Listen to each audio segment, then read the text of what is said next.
warahmatullahi wabarakatuh. Innal hamdalillah nahmaduhu wa nasta'inuhu wa nastaghfiruh wa na'udzu billahi min shururi anfusina wa min sayyiati a'malina. May yahdihillahu fala mudilla lahu wa may yudlil fala hadiya lahu.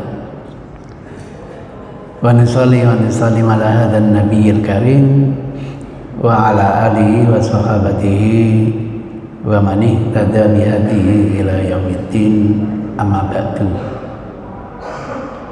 Terkait hadis Rajabiyah, memang banyak sekali.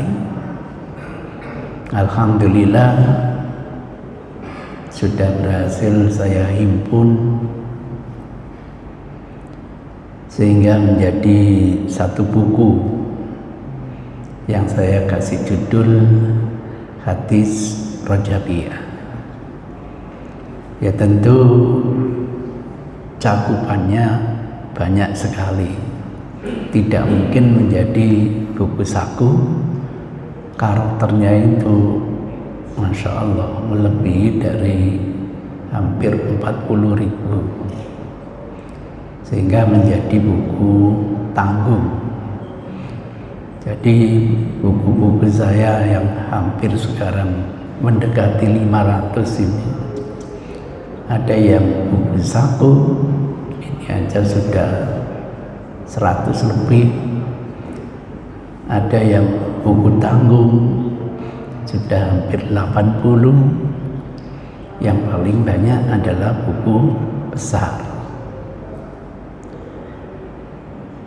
Supaya dimaklumi bahwa menurut Islam seluruh hari itu adalah baik, seluruh waktu itu adalah baik, seluruh bulan itu adalah baik.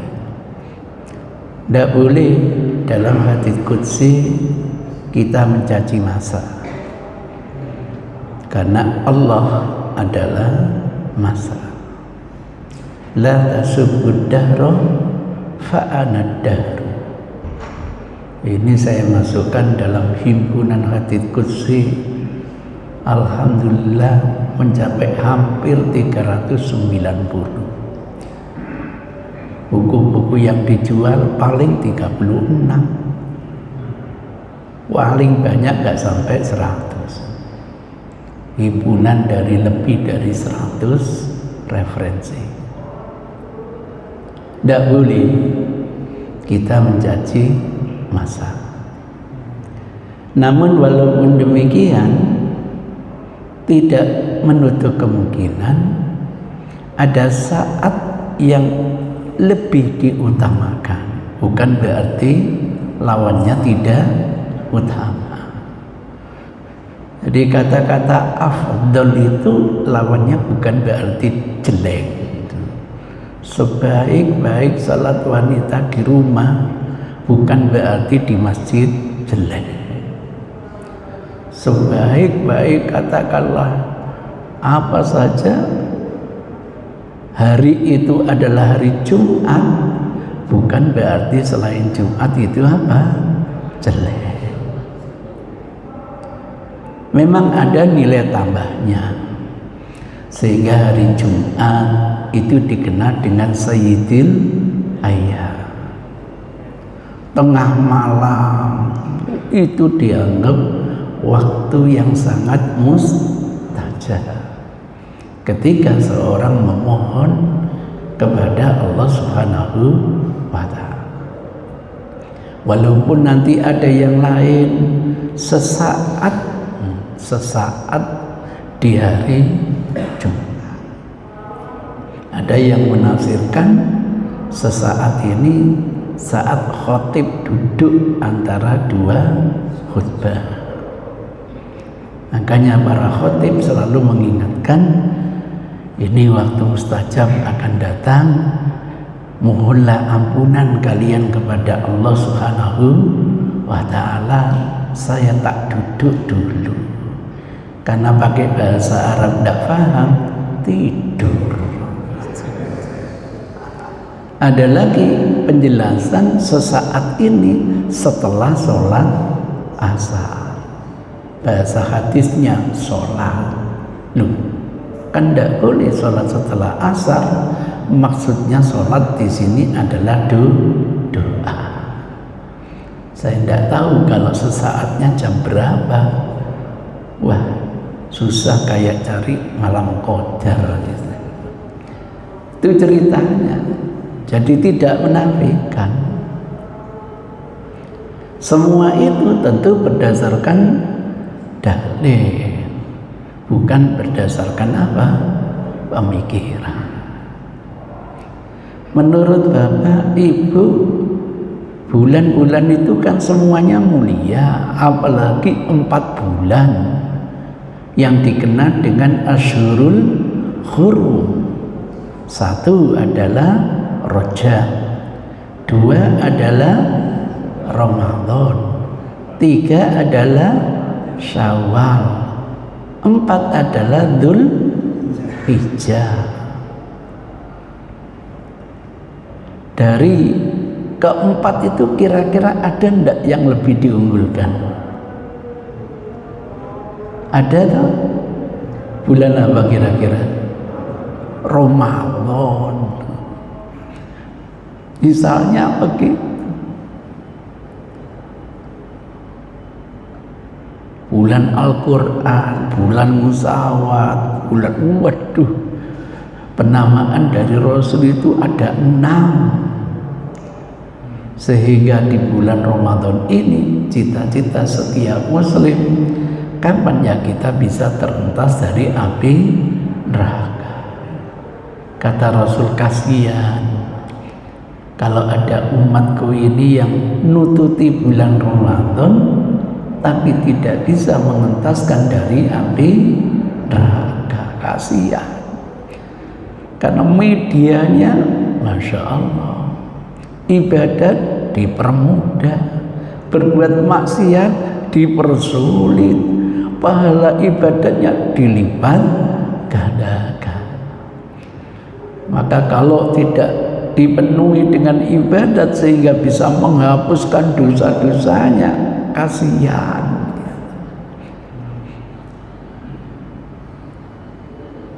Lain dengan orang Yahudi.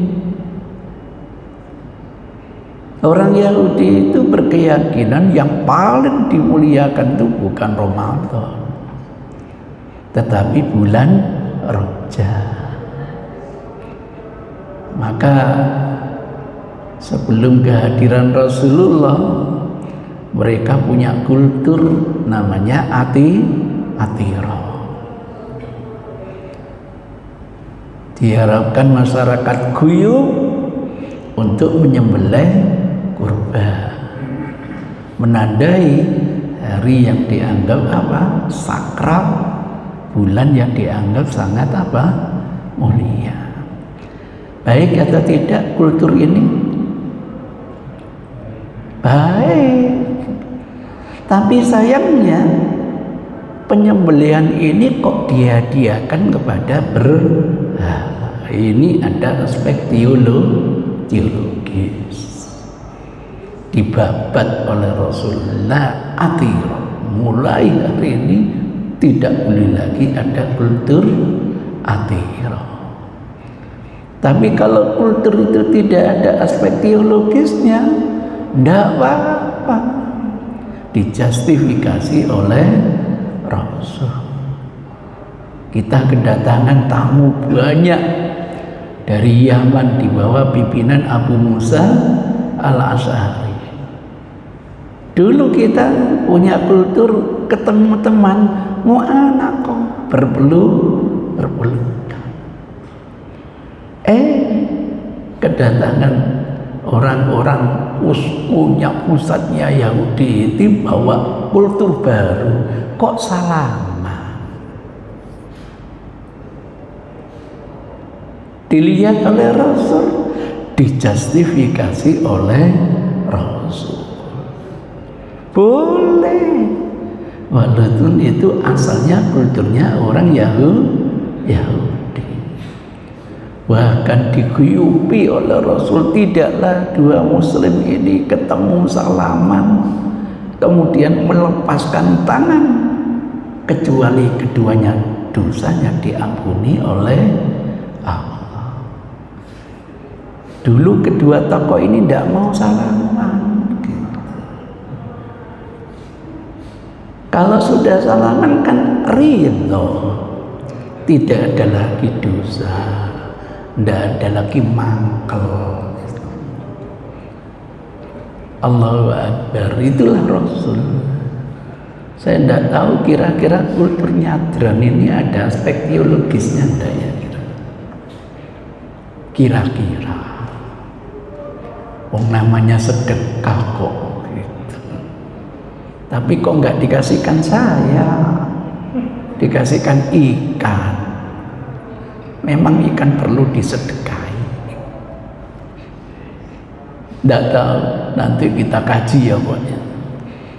Kira-kira ada ndak aspek teologisnya, biar nanti yang memanfaatkan pakar akidah. Boleh ditanyakan nanti kepada yang pakar akidah. Nanti hasilnya digodok oleh tarjih, mudah-mudahan endingnya ketemu hukumnya bagaimana. Itu Rasul, tidak ada tedeng aling, berat masalahnya. Nah, karena tahu Rasul itu membawa syariat baru, kok bukan rojam yang lebih mulia, maka jangan kaget mereka bikinkan hadis-hadis yang kemuliaan Rajab jauh lebih hebat daripada kemuliaan bulan Ramadan. Itu sebabnya kalau megengan beda, megengan di bulan menghadapi Ramadan, megengan menghadapi Rajab beda.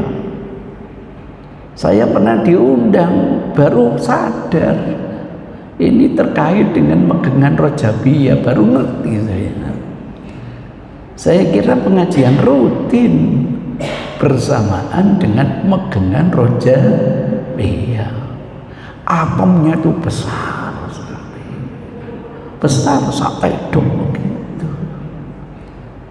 Nah, kalau bulan Ramadan apemnya kan kecil-kecil gitu. Iya, disuguhkan ke saya, ya saya makan, ditegur saya, Ustaz, itu apem Rajabiyah, Rajabiyah bahasa Baninya, wong enak makan. Saya tanyakan, Pak Yai, apemnya kok gede-gede ini Pak Yai? Iya, itu kanggo payung besok di hari kiamat. Ngapain payungan apem? Jadi itu yang menjadi bagaimana pinternya orang Yahudi itu mengemas sekian sehingga bisa mengalihkan umat Islam dari bulan yang diyakini Ramadan menjadi bulan yang diyakini Ramadan.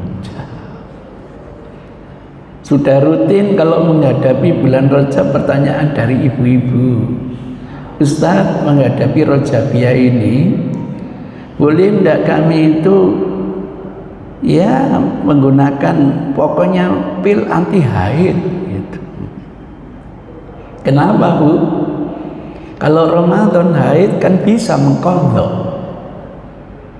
Nah, kalau puasa Rajab apa ada tuntunan mengqadha Rajab itu? Tidak ada. Sehingga disiasati dengan pil anti haid. Sampai di situ. Karena Yahudi pinter. Dunia informasi ini dia kuasai. Apapun yang diumumkan lama-lama menjadi sebuah kebenaran. Maka kalau ngaji seperti ini ada ungkapan orang umum, berarti tidak benar. Jadi tolok ukur untuk kebenaran umumnya gini, nah gitu. Bukan Qur'annya gini, hatinya gini, enggak, umumnya begini. Biar benar diumumkan. Maka jangan kaget, kami para mubalik pun lebih mengenal hadis palsu daripada hadis yang sahih. Alhamdulillah, saya pilih-pilih, tapi tidak semua saya sampaikan di sini. Karena semua hadis sudah saya taruh dalam buku. Keterbatasan waktu, saya ambil sampel-sampelnya saja. Misalnya bicara tentang mana mosnya ini. Sholat, kalau kita mengenal qiyamu Ramadan, mereka tidak mau kalah, bikin yang namanya sholat apa? Raghaib. Bahkan mereka mengklaim ini penamaan atas nama malaikat. Dan tata caranya itu, waduh, beda-beda. Saya temukan dari sekian itu ada 4 versi. Ada versi pertama, sholat sebanyak 20 rakaat. Kayak tarawih gitu. Dengan 10 salam. Jadi setiap 10 rakaat baru sekali salam. Mudah-mudahan tidak salah hitung. Mohon kepada imam bawa ceklikan gitu. Atau minimal bawa karet sebanyak 10. Nanti 1 rakaat 1 dipindah kiri. Kurang berapa? Tinggal delok, kurang telu gitu.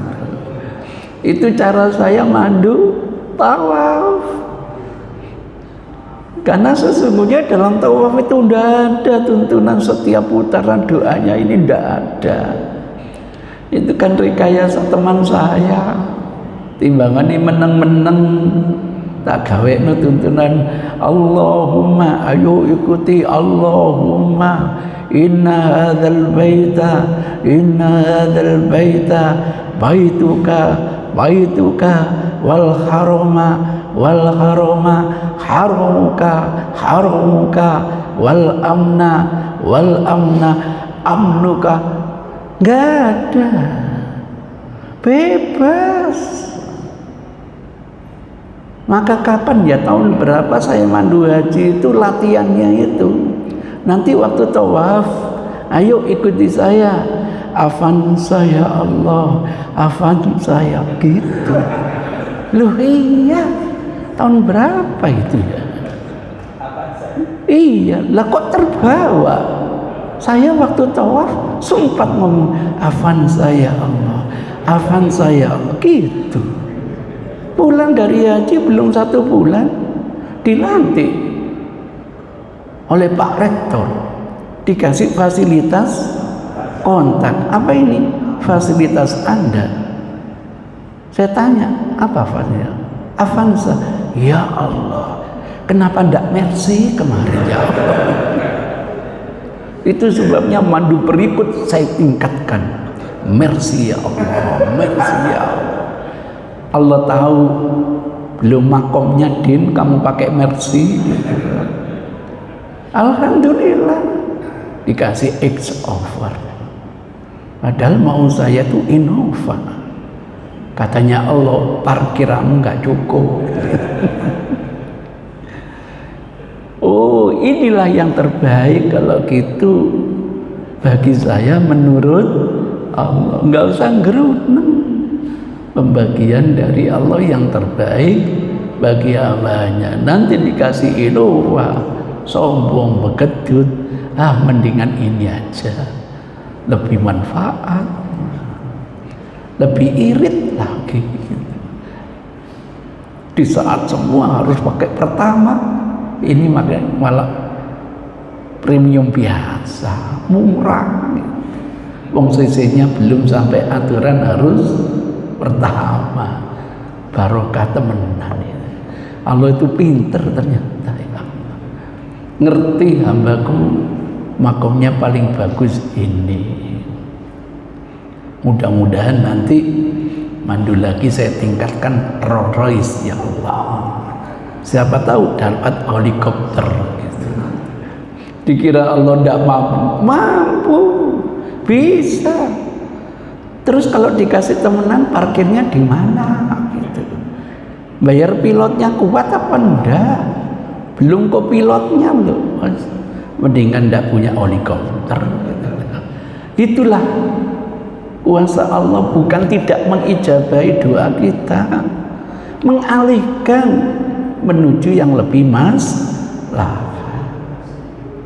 Maka kalau diantara bapak sudah bercita-cita, ya Allah mudah-mudahan saya segera punya 4 istri, kok nggak dikabulkan, kok hanya 1, itu pengalihan Allah yang lebih baik gitu loh.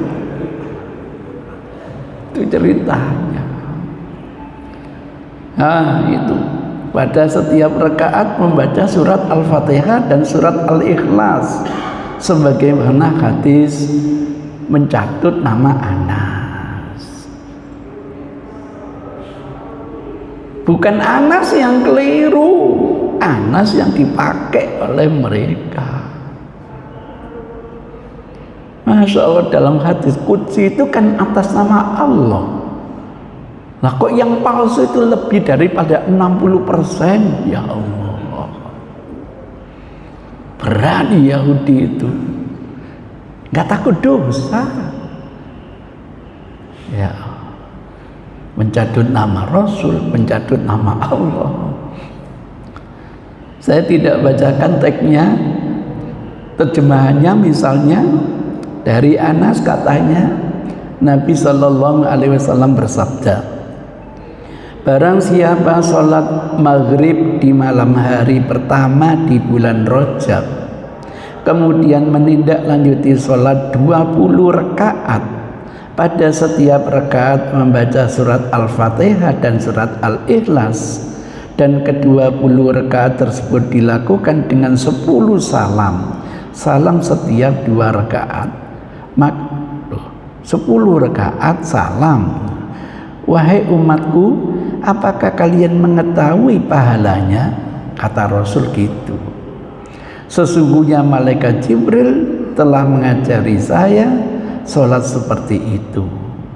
Kami berkata, hanya Allah dan Rasulnya yang lebih mengetahui. Nabi SAW bersabda, Allah akan menjaga dirinya, hartanya, keluarganya, dan anaknya. Dia diselamatkan dari siksa kubur dan dapat melintasi sirat, titian jembatan, secepat kilat. Wah, enak. Di saat teman kita masih latihan keseimbangan, aduh, sudah titiannya bagaikan rambut dibelah 7, kayak apa ya cilik kira-kira gitu. Kesewen jerongkok kemarin. Lah kita bisa seperti kilat, pet, nyampe surga. Nah teman saya nasi kiri kanan kiri kesuwen gitu. Masya Allah, titian jembatan secepat kilat tanpa perhitungan dan siksaan. Nah, dikeluarkan oleh imam, benar. Heran kita, kok hadis selalu didokumentasikan. Abu Dawud itu punya buku terkenal Sunan Abu Dawud. Dari kata sunan itu kan mestinya yakin itu dinisbatkan kepada Nabi. Dari kata sunan saja sudah image kita, ungkapan itu pasti dinisbatkan kepada Nabi. Dilalah kok palsu, ditegur. Loh, hadis palsu kok dicantumkan dalam rangkaian buku hadis? Bukan hanya Abu Daud, Tirmidzi juga begitu. Apalagi Ibnu Majah. Semua zawaidnya tidak ada yang sahih. Apa jawaban mereka?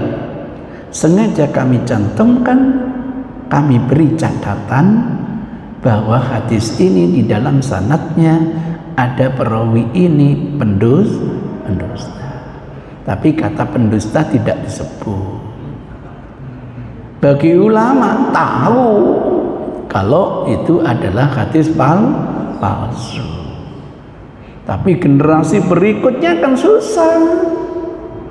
Maka nanti ketemulah pada zaman katakanlah Imam Ibnu Hajar Asqalani, Imam Suyuti, baru dikasih penjelasan dalam kurung maudhu, begitu. Karena disebutkan perawinya masih bingung. Apakah statusnya dhaif jiddan atau palsu. Generasi berikutnya nanti memberi penjelasan hadis ini palsu. Itu bedanya ulama dulu dengan ulama mutaakhir. Dulu disebutkan nama saja sudah jelas bahwa hadis ini palsu. Itu versi yang pertama. Lah versi yang kedua, sholat sunnah sebanyak 4 rakaat. Enak ini timbangannya 20. Salam setiap 2 rakaat. Nah ini pada rakaat pertama membaca surat Al-Fatihah harus, tanpa Fatihah ndak sah. Dan ayat kursi sebanyak 100 kali. Mati apa ya? Tak kiranya Al-Ikhlas suruh moco ayat kursi ping 100. Nggak ya pemane ngitungane. Karet nggak mungkin kakean. Ceklikan belum ada tempo dulu. Bawa tasbih. Jumlahnya 99 kari siji dilebokno tandanya 100. Ngono carane. Salat bawa apa? Tasbih. Saya mencoba ya nanti ya. Saya mencoba aja gitu. Hanya 4 rakaat kok. Tapi waduh sampai 400 surat apa? Ayat kursi. Alhamdulillah ini masa kampanye laris ayat kursi ini. Nanti kalau sudah dapat kursi, ingat kursinya lupa ayatnya nanti. Pada rakaat kedua membaca surat Fatihah harus, dan surat Al-Ikhlas sebanyak 100 kali. Mendingan sing pertama Pak gitu. Nah, ini ada hadisnya. Kemudian versi ketiga ini salat sunnah sebanyak 12 rakaat, lumayan. Salam setiap 2 rakaat. Oke. Pada setiap rakaat membaca surat Al-Fatihah harus, dan surat lainnya. Ini enak ini. Sederhana, enggak ditentukan ya. Setelah selesai salat membaca subhanallah walhamdulillah wala haula wala quwata illa billah al-ali al-azim sebanyak 4 kali. Gampang ini. Ini ayo kita coba ya. Ini agak gampang ini insyaallah ya. Versi yang keempat, sholat sunnah sebanyak 12 rakaat sama. Setiap 2 rakaat membaca tasahud tanpa salam. Jadi tidak pakai salam, tasahud saja terus berdiri melanjut berarti. Bacaan salam hanya dilakukan pada rakaat yang ke-12 yang terakhir. Pada setiap rakaat membaca surat Fatihah harus, dan surat lainnya gampang. Setelah selesai sholat membaca subhanallah alhamdulillah wala ilaha illallah wallahu akbar sebanyak berapa? 100 kali. Nggak apa-apa, gampang gitu. kemudian membaca istighfar 100 kali, kemudian membaca selawat untuk Nabi sebanyak 100 kali. Kok titik ya? Katanya yang banyak. Kalau versi saya enggak 100, versi saya banyak kok, 4.000. Sampai jalani itikaf terus, wis gak ngurus dunya wis.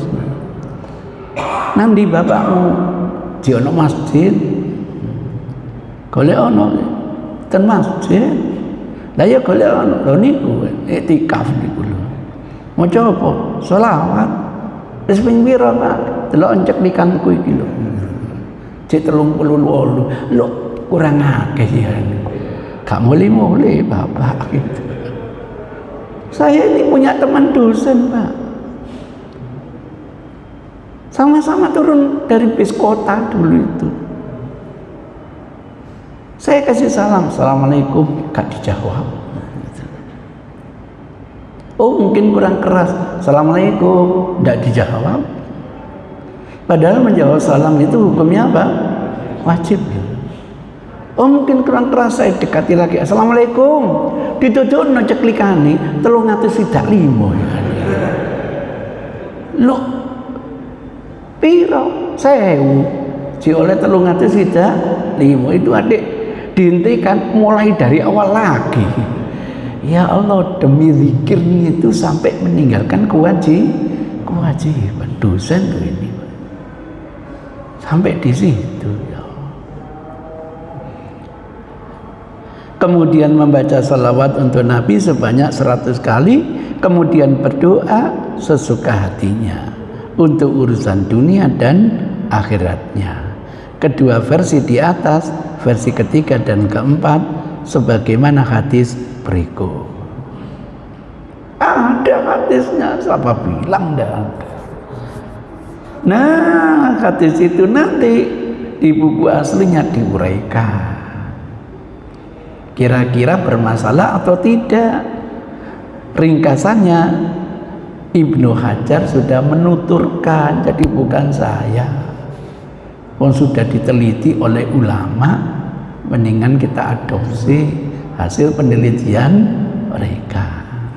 Diterangkan panjang lebar yang nanti intinya ada perawi yang bermasalah, sehingga kesimpulannya hadis ini adalah maudhu atau palsu. Ketahuan. Jadi rangkuman janji itu sampai gini, janji-janjinya itu Allah akan menjaga dirinya, hartanya, keluarganya dan anaknya. Dia diselamatkan dari siksa kubur dan dapat melintasi sirat titian jembatan secepat kilat tanpa perhitungan dan siksaan. Tidaklah ia meninggal dunia kecuali kepadanya diperlihatkan tempat surganya. Belum wafat sudah tahu surga. Setahu kita, setelah kita dimakamkan, sukses menjawab pertanyaan, ditunjukkan tuh surga kamu nanti. Ini sebuah kenikmatan. Sementara orang yang tidak baik, gagal menjawab pertanyaan, gagal dalam fitnah kubur, ditunjukkan tuh neraka kamu, siksaan. Bahkan ditunjukkan setiap pagi dan petang. An-nar yu'radu 'alaihim bil wudu'i wal asar. Sebelum wafat hanya dengan mukjizat, akhirnya Rasul bisa cerita ikhwan neraka, ikhwan surga. Maka kalau sebelum wafat ada yang dapat melihat nerakanya, berarti dia dapat apa? Mukjizat. Itulah kalau hadis nggak poker itu mesti bermasalah, mesti bermasalah. Allah menghapus dosa-dosa selama 6 tahun, kan enak. Semarang nggak usah ibadat, cukup. pahala itu susuk-susuk gitu loh. Allah akan mengabulkan doanya seluruhnya kecuali doa dalam kemaksiatan. Allah mengabulkan 3 perkara, yaitu ampunan dosa yang telah lalu, mengganjar bagi hambanya untuk sisa kehidupannya, dan jaminan keamanan dari kelaparan di musim paceklik yang panjang. Enggak kena krispon sampean. Iya. Demi yang jiwaku di tangannya, tidaklah seorang hamba sholat seperti ini kecuali Allah mengampuni semua dosanya, walaupun dosanya seperti buih di laut dan sebanyak dedaunan. Oh, triliunan itu ya. Dedaunan apa, dan daun terbesi aja satu pohon sudah berapa juta itu. Dia mampu memberi syafaat untuk 70 keluarganya. Alhamdulillah, sudah pasti dapat syafaat, bisa mendatangkan syafaat ya. Nggak main-main loh, untuk 70 keluarganya loh. Paling keluarga kita nggak sampai 70. Masya Allah. Pada malam pertama dibangkitkan dari kuburnya, maka pahala sholat ini akan membangkitkan dia dari wajah berseri, lisan yang manis. Kepadanya dikatakan, apakah dia sosok manusia biasa? Oh, delok profilnya gitu. Dia terselamatkan dari berbagai himpitan. Orang itu balik bertanya, siapa Anda? Demi Allah, saya tidak pernah melihat seseorang yang berwajah setampan Anda.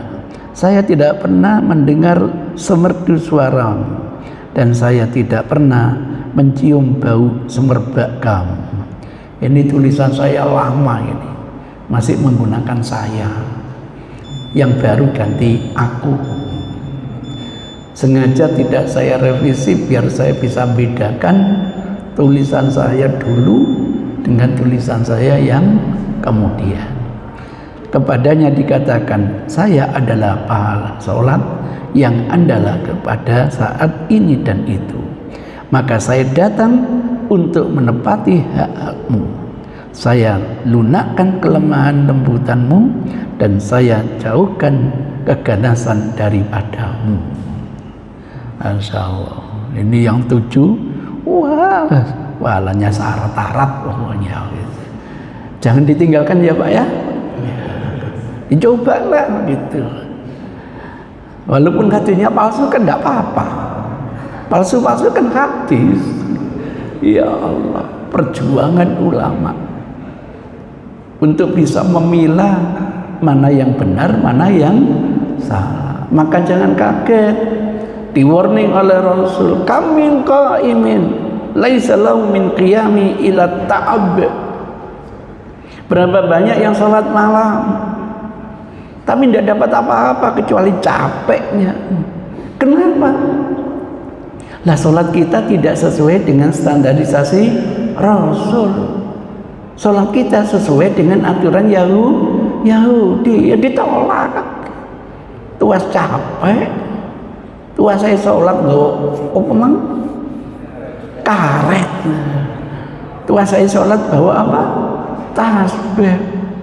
Esok ngitung pun 100, dibayar silih 0. Nihil, eman. Belum puasanya. Waduh, bahasanya rangkumannya itu serba 1000, senilai 1000 jihad, senilai 1000 memerdekakan, pokoknya serba 1000 kayak Ramayana begitu. Masya Allah. Sehingga Ibnu Qayyim Al-Jauziyah bikin buku Al-Manarul Munif fi Shahih wa Dhaif. Untuk niteni hadis ini palsu atau tidak gampang kok. Bukan harus dengan sanadnya bisa. Pembahasa Rasul itu lugas, bahasa wahyu, kebenarannya mutlak. Nanti kalau kebenarannya nisbi, perlu diindikatori ini hadis palsu. Kalau menjanjikan pahala, wah, itu tandanya hadis palsu. Karena pemasuk hadis kalau tidak ngasih pahala gini, nggak laku hadisnya. Coba saya bikin hadis palsu. Siapa yang membaca syahadat 10.000 kali dapat pahala 10 rupiah? Laku enggak? Ya enggak laku. Itu ceritanya. Jadi diiming-iming dengan sekian pahala, akhirnya apa yang dianggap dituntunkan dijadikan panutan oleh masyarakat. Maka nanti pada bagian akhir itu saya himpun apa kata ulama gitu. Pada bab yang terakhir, gimana? Mau saya kok nggak kelihatan ya? Duh, saya mau.